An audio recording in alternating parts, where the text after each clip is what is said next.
ఆపదామపహర్తారం దాతారం సర్వసంపదాం లోకాభిరామం శ్రీరామం భూయో భూయో నమామ్యహం. పలికెడిది భాగవతమట పలికించడి వాడు రామభద్రుండట, నే పలికిన భవహరమగునట పలికద వేరుండుగాన పలుకగనేలా. కృష్ణాయ వాసుదేవాయ దేవకీనందనాయ చ నందగోపకుమారాయ గోవిందాయ నమో నమః. తమాదిదేవం కరుణానిధానం తమాలవర్ణం సుహితావతారం అపార సంసార సముద్రసేతుం భజామహే భాగవత స్వరూపం. భూషణములు చెవులకు బుధతోషణములు అనేక జన్మ దురితౌఘ వినిశోషణములు మంగళతర ఘోషణములు గరుడ గమను గుణభాషణముల్. అయ్యా, నరకాసుర వధ అయిపోయింది, దీపావళి పండుగ చేసుకోబోతున్నాం.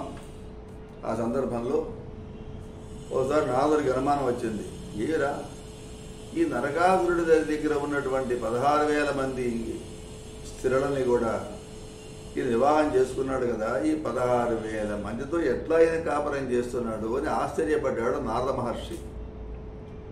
ఈ అనుమానం వరకు వచ్చింది పరీక్ష మహారాజుకి వచ్చింది.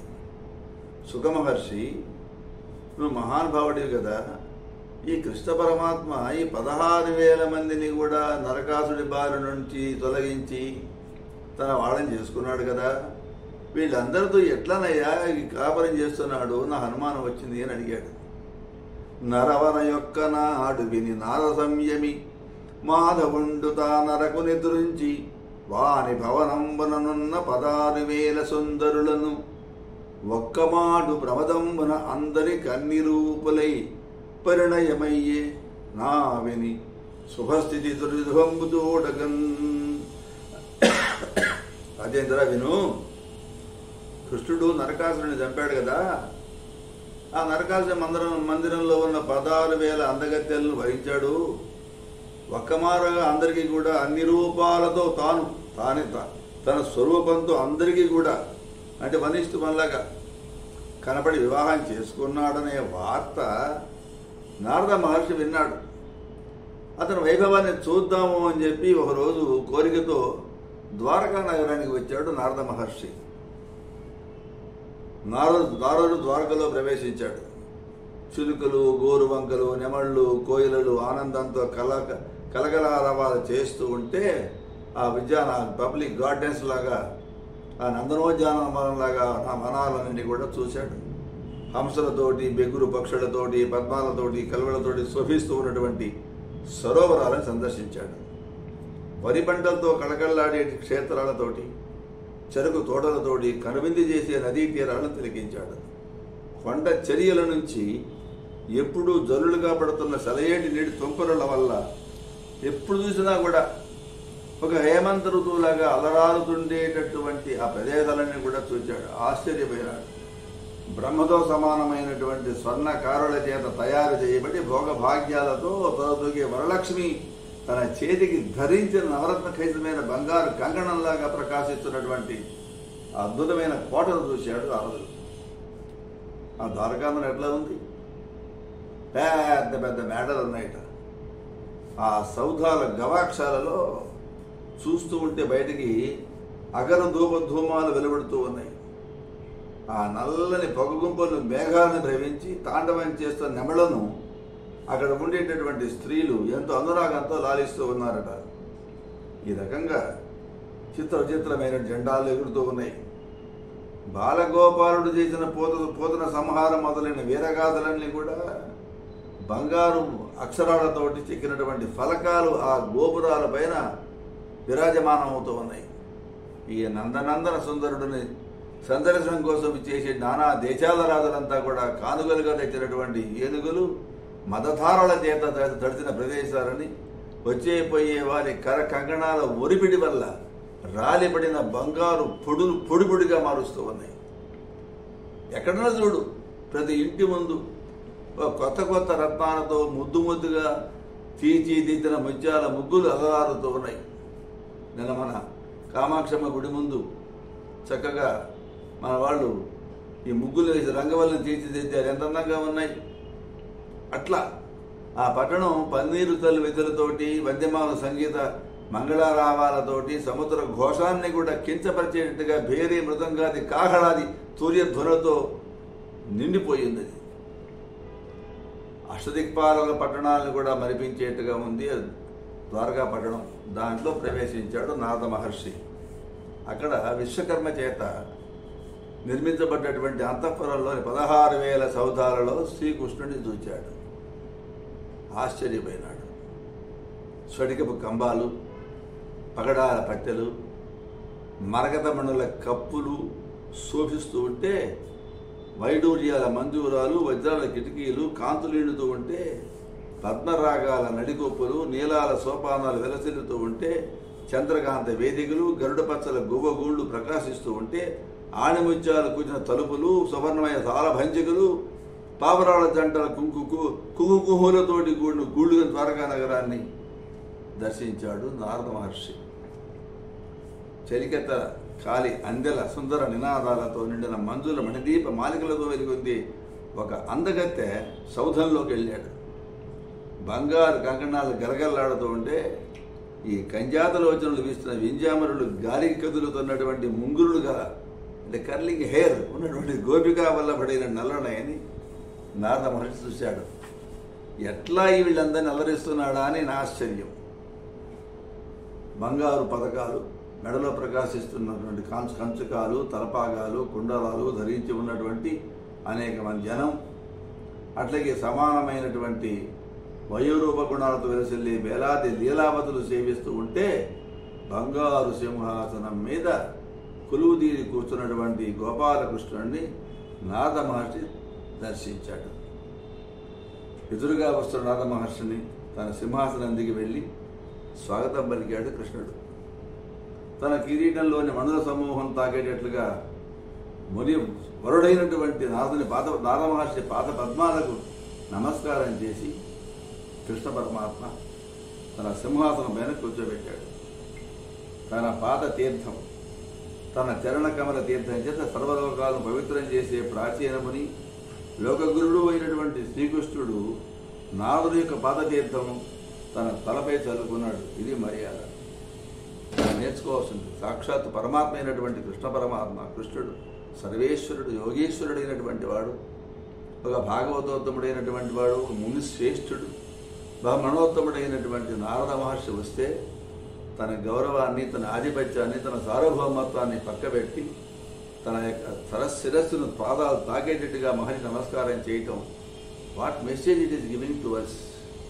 You should always respect elders, respect people who are always serving God.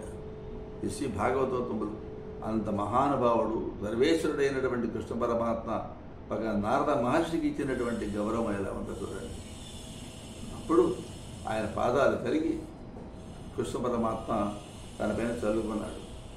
ఈ రకంగా దేవదేవుడు, నరుడికి అర్జునుడికి చెలికాడు అయినటువంటి నారాయణుడు సమస్తమైన పుణ్య తీర్థాలకు సమానమైనటువంటి నారద మునీంద్రుడి పాద జలాన్ని తలపై ధరించి అంటున్నాడు కదా, మహానుభావ, మీరు ఏ పని చేయాలని చెప్పి ఆజ్ఞాపిస్తే ఆ పని చేస్తా, నాకు ఆజ్ఞాపించండి అన్నాడు. అలా అన్నట్టు నారదుడితోటి, ఆ కృష్ణుడితో అంటున్నాడు, స్వామి కృష్ణ పరమాత్మ దామోదర, మీరు అవతరించడం దుర్మార్గులను సంహరించడం కోసమే కదయ్యా. సమస్త లోకాలకి అధిపతివి, యజమానివి, దయగలవని వాడివి, ప్రపంచాన్ని రక్షించేటటువంటి వాడివి, ఆర్తులకు బాంధవుడమైన నీవు ఏ పనైనా చేస్తానడం నాకేమీ ఆశ్చర్యం లేదు. అయినా నువ్వు చేయలేని పనులే ఉన్నాయి. సంసార సాగరాన్ని దాటడానికి సాధనమైనది, మోక్షాన్ని ప్రసాదించేది అయిన నీ పద్మాల యొక్క పాదపద్మాల ధ్యానం నిరంతరం కూడా నా ఆత్మలో నిలిచేట్టుగా నన్ను అనుగ్రహించు అన్నాడు నారదుడు. ఈ రకంగా ప్రార్థిస్తే శ్రీకృష్ణుడు అనుగ్రహాన్ని పొంది ఆ మందిరం నుంచి బయటకు వచ్చాడు. ఆయన ఆ దేవర్షి వాసుదేవుడి యోగమాయ ప్రభావం తెలుసుకోవాలనుకున్నాడు. సరే, ప్రతి ఇంటికి వెళదాం అనుకున్నాడు, చూద్దాం ఎట్లా చేస్తున్నాడు అని. అప్పుడు ఉద్ధవుడితో ఒక ఇంటికి వెళ్ళాడు. ఒక ఆయన ఒక ఒక ఒక కృష్ణ వివాహానికి వెళితే అక్కడ ఉద్ధవుడితోటి కృష్ణుడు జోదవాడుతూ ఉన్నాడు. ఇక్కడ సరే అక్కడిని మళ్ళా ఇంకో సుందరిమణి ఇంటికి వెళ్ళాడు. అక్కడ నందనులతో కొడుకులతో కలిసి ఆనందిస్తున్నటువంటి నందనులను సందర్శించాడు. ఆయన పిల్లలు లాలిస్తున్నాడు కృష్ణుడు. ఒక ఇంటికి ఇంకో ఇంటికి పోతే సరే ఇట్లా కదా ఇంకో ఇంటికి వెళ్ళాడు. అక్కడ దానవాంతకుడైనటువంటి కృష్ణుడిని దర్శించి ఈ రకంగా ఇళ్ల వెంట తిరుగుతూ ఉన్నాడు. వాసుదేవుని చూస్తూ వెళుతూ నారదుణ్ణి కృష్ణుడు ఓ ఇంటిలో గౌరవించి, మునీంద్ర, ఏ కోరికలు లేనటువంటి మిమ్మల్ని కోరికలు గల మేము ఏ విధంగా సంతృప్తిగా పరపరచగలమయ్యా, మీ దర్శనంతో మాకు అన్ని శుభాలు కూడా కలుగుతూ ఉన్నాయి అని వలికాడు. కృష్ణుడి మాటలు పొంగిపోయినాడు నారదుడు. ఇంకా ముందుకు పోయినాడు. ఒక ఇంటికి వెళ్ళాడు, ఒక వనిత ఇంటికి. అక్కడ జలకేళి సలుపుతున్నటువంటి ఆ సురవందిత చరణ ముకుందుని చూశాడు. అంటే స్నానం చేస్తున్నాడు తన భార్యకు ఒక చోట. ఆయన ఇంకో ఇంటికి వెళ్ళాడు. అక్కడ ఏం చేశాడు ఆయన? తనలో తాను చూసుకుంటూ యోగనిష్టలో ఉన్నటువంటి కృష్ణుడిని చూశాడు. అంటే అక్కడ ధ్యానయోగంలో ఉన్నాడు. ఒక ఇంటికి పోతే ఇంకా ముందుకు వెళ్ళాడు. పోతన్న గారు అంటాడు, ఒకచోట ఉచిత సంధ్యోపాసనాసక్తుడు, ఒకచోట పౌరాణికోక్తి కలితూ, ఒకచోట పంచయజ్ఞోచిత కర్మని, ఒకచోట అమృతోపయోగలోలుని, ఒకచోట మధ్యనోద్యోగానుశక్తుని, ఒకచోట దివ్యభూషోజ్వలాంగుని, ఒకచోట ధేను దానోద్రితాత్మని, ఒకచోట నిజసుత ప్రకరయుక్తుని, ఒకచోటను సంగీతయుక్త చిత్తు, ఒకచోటను జలకేలియుత విహారు, ఒకచోటను సన్మంచటోపయుక్తుని, ఒకచోట బలభద్రయుక్త చరితును. అంటే ఒక ఇంట్లో పోతే సంధ్యావందనం చేస్తూ ఉన్నట్ట కృష్ణుడు. ఇంకో ఇంట్లో పోయినట్ట. ఎవరో మహానుభావుడు పురాణం చెప్తుంటే మళ్ళాగా ఆ పురాణం వింటూ ఉన్నాడట. ఇంకో ఇంట్లోకి వెళ్ళాట, పంచయజ్ఞాలు ఆచరిస్తున్నట్ట. ఇంకో ఇంటికి వెళ్ళాట, యోగ సమాధిలో నిమగ్నుడై ఉన్నటువంటి ఆ కృష్ణుడిని చూశాట. ఇంకో ఇంట్లోకి వెళ్ళాట, అక్కడ స్నానం కోసంగా సిద్ధమవుతున్నటువంటి వాడిని చూశాట. ఇంకో ఇంట్లో పోతే ప్రశస్తమైన భూషణాలతో ప్రకాశిస్తూ ఉన్నవాడిని చూశాట. ఇంకో ఇంటికి పోతే గోదానం చేయాలని కుతూహలపడుతున్నటువంటి కృష్ణుడు సిద్ధంగా కనపడుతున్నట్ట. అలా మరో ఇంటికి వెళ్ళాడు, తన పిల్లలతో ఆడుకుంటూ ఉన్నాడు. ఈయన ఇంకో చోట పోయినాడు, సంగీతంపై తనకున్నటువంటి శ్రద్ధని ప్రకటిస్తున్నవాడిని చూశాడు. మళ్ళీ ఇంకొక ఇంటికి వెళ్ళాడు. అక్కడ వెళ్తే జలకేడిలో మునిగిపోతున్నటువంటి కృష్ణుడిని చూశాడు. ఇంకో చోట మంచం మీద కూర్చున్నట్ట కృష్ణుడు. ఇంకో చోట తన సోదరుడైన బలరాముడితో కలిసి ఉన్నవాడిని చూశాడు. ఈ రకంగా రకరకాల ఒక్కొక్క ఇంటిలో ఒక వైభవం చూశాడు కృష్ణుడు. అంతా ఆయనే ఉన్నాడు. ఇట్లా సకలార్థ సంవేది ఒక ఇంటిలో పల చరితోడ ముచ్చటలు చెప్పుచుండు, విపుల యశోనిధి వేరొక ఇంటిలో సరసి జాననగూడి సరసమాడు, కొండరీక దళాక్షుడు ఒక ఇంటిలో తరుడికి హార వల్లరులు గుచ్చు, కరుణాపయోనిధి మరొక ఇంటిలో చెలిగూడి విడియవసీయుచుండు, వికజ కమలనైన ఒక ఇంటిలో నవ్వు ప్రవిలాపుడొకట పాడుచుండు, యోగ జన విధేయుడు ఒక ఇంట సుఖగోష్ఠి సలుపు, అనుగుడొక చోట చెలుకుచుండు. అంతేకాదట, కృష్ణుడు తన ఇంట్లో తన ముద్దుల గుమ్మతోటి సంభాషిస్తూ ఉన్నట్ట. ఇంకో ఇంట్లో ఇంకో ఆమెతో సరసమాడుతూ ఉన్నాడట. మరో ఇంటికి పోతే ఒక నారీ లలామకి హారాలు కూరుస్తూ ఉన్నాడట. ఒక ఇంటిలో తన ప్రేయసతోటి తాంబూలం సేవిస్తూ ఉన్నట్ట. ఒక ఇంట్లో నవ్వుతున్నాడు, ఒక ఇంట్లో పాడుతున్నాడు, ఒక ఇంట్లో సుఖఘోష చేస్తూ ఉన్నాడు, ఒక ఇంటిలో ఆనందిస్తున్నాడు. ఈ రకంగా అనేక రూపాలతో కనబడుతూ ఉన్న సకలార్థ సంవేదిని, ఆ విపుల యశోనిధిని, ఆ పుండరీక దళాక్షుని, ఆ కరుణా పయోనిధిని, ఆ వికచకమలనయుని, ఆ విమలాత్మని, ఆ యుగజన విధేయుని, ఆ కృష్ణ భగవాను సందర్శిస్తూ నారద మహర్షి ముందుకెళ్ళాడట. ఇలా సాగిపోయి అనేక యజ్ఞకర్మలను చేసేటువంటి వాడు, ఆశ్రయించిన వాళ్ళ భయాల్ని పోగొట్టేటటువంటి వాడు, నిరంతరం కూడా దేవతాగణం చేత పూజింపడేటటువంటి శ్రీచరణ కమలాలు కలవాడైనటువంటి వాడు. అలాంటి కృష్ణుణ్ణి నారద మహర్షి ఒక ఇంట్లో చూశాడు. దేవేంద్రుడు ఎప్పుడు నిరంతరం పొగుడుతూ ఉంటాడు ఈయన్ని. అక్కడ చూస్తే ఏమన్నాడు, కొడుకులు, మనవళ్ళు, కూతుళ్ళు, భార్యలు వీరందరితో కలిసి ఉన్నటువంటి ఆ కృష్ణ పరమాత్మను దర్శించాడట ఆయన. ఒక సుందరాంగి ఇంటిలో సజ్జనుల చేత కీర్తించబడేవాడు సరగసనందన వందనాలు చేస్తూ ఉంటే అందుకునేవాడు నారదుడిని చూచాడట అక్కడ. ఇంకో ఇంట్లోకి వెళ్ళాడు. గజహంతకుడు, నీలమేఘశ్యాముడు, లోపరహితుడు, బ్లాక్ కర్లింగ్ హెయిర్స్, నల్లని ముంగుళ్ళు గలవాడు పద్మనాభుణ్ణి కృష్ణుడు చూశాడు. ఒక ఇంటిలో ఏనుగులపైన గుర్రాలపై స్వారీ చేస్తున్నటువంటి కృష్ణుని చూశాడు. ఇంకో ఇంట్లో భోజనం చేస్తూ ఉన్న పురుషోత్తముడిని చూశాడు. ఇంకో ఇంట్లో నిద్రపోతున్నటువంటి నీరజాక్షుని చూశాడు. ఇలా 16,000 స్త్రీల నివాసాలలోనూ ఏ తల్లి ఏ స్త్రీ ఇల్లు తప్పిపోకుండా ఈ 16,000 గృహాలని చూస్తూ అట్లా నారదుడిని కృష్ణ పరమాత్మను దర్శించాడు. ఇప్పుడు ఎలా ఉన్నాడు ఆయన? మనుష్య భావంతో మహానందాన్ని అనుభవిస్తున్నటువంటి శ్రీకృష్ణుడిని యోగమయ ప్రభావాన్ని చక్కగా పరీక్షించి చూచి విస్మయం చెందినటువంటి వాడు, పరమ భాగవతుడైనటువంటి వాడు, బ్రహ్మమాంస పుత్రుడైనటువంటి వాడు నారదుడు ఎంతగానో సంతోషించాట. మాయురే మాయురే హరిహరి వరద యామే అమేయ గుణ అనుచు ఆత్మ మెచ్చి మునీంద్రుడు ఆయుధ నాయకు సుజన విధేయునికి ఇట్లనే దేవ శశిగములందను హాహాహా హరిహరి సుప్రసన్న ఉన్నతమైనటువంటి గుణ సంపన్నాన్ని మెచ్చుకుంటూ నారద మహర్షి కృష్ణుడితో అంటున్నాడు, దేవా, ముల్లోకాల్లో ఉండే బ్రహ్మాది దేవతలు మహర్షులు కూడా నీ మాయను తెలుసుకోలేరయ్యా.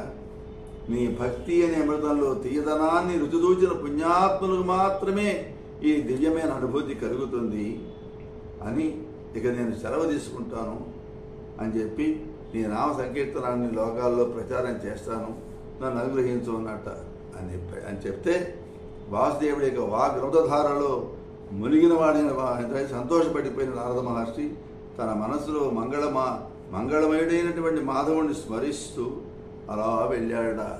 అట్లా రాజా పరీక్ష మహారాజా, ఈ రకంగా లోకానికి మేలు కలిగించాలని మనసు కృష్ణుడు మానవాకారాన్ని ధరించి ఆ సుందరాంగులందరినీ అనేక రూపాలతో ఆనందింపజేశాడట.